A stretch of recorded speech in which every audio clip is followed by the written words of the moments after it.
সম্মানিত দর্শক এবং শ্রোতাবৃন্দ, আমি ডক্টর আবুল কাশেম মোহাম্মদ মাহবুবুল্লাহ যশোরী বাংলাদেশি সেবা পার্টির পক্ষ থেকে আপনাদের সকলকে জানাই আসসালামু আলাইকুম রহমতুল্লাহ। মনে রাখবেন, আমি একজন মৌলবাদী। লন্ডনে বসে তারেক জিয়া মৌলবাদ বোঝে না। মৌলবাদ অর্থ হলো মূলবাদ। আর মূল কি? আল্লাহ তাআলা শান্তির পৃথিবীতে মূল হচ্ছে আল কোরআন। এই আল কোরআন আপনাকে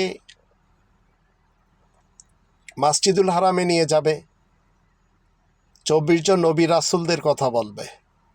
আর এর বিপরীত যারা, তারা শরিয়া আইনে বিশ্বাসী না।